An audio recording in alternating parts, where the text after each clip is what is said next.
Pour le caramel beurre salé, on fait blondir le sucre, puis on rajoute le beurre salé et la crème fraîche. On remue jusqu'à ce que ça épaississe, même une fois sorti du feu.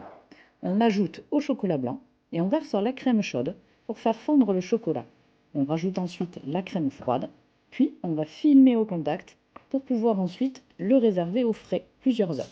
On fait torréfier la poudre de noisette et on fouette avec l'œuf et le sucre glace pour que ça double de volume. Ça doit doubler de volume bien sûr, mais blanchir également. À la maryse, après on rajoute la farine, la fécule et le beurre fondu. On l'étale sur une plaque et on enfourne 10-12 minutes à 170 degrés chaleur tournante. On va ensuite la découper à la taille de notre moule.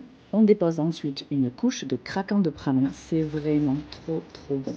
Après ça, pour la mousse, on va faire fondre le chocolat avec le lait chaud auquel on rajoute la gélatine, puis la crème fouettée à la maryse.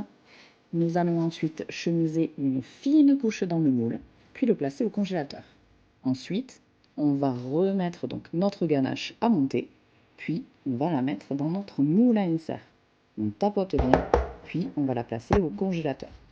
Pour le montage, on remet de la mousse, on met l'insert donc de caramel, puis de la mousse de nouveau. Vérifiez bien à ce qu'il n'y ait pas de trous qui se mettent.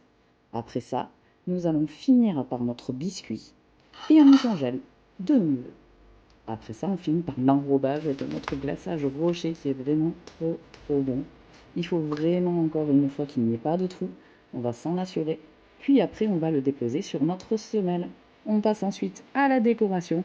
Et je vous laisse libre cours pour votre imagination. En tout cas, passez de très bonnes fêtes et gros bisous les sweeties!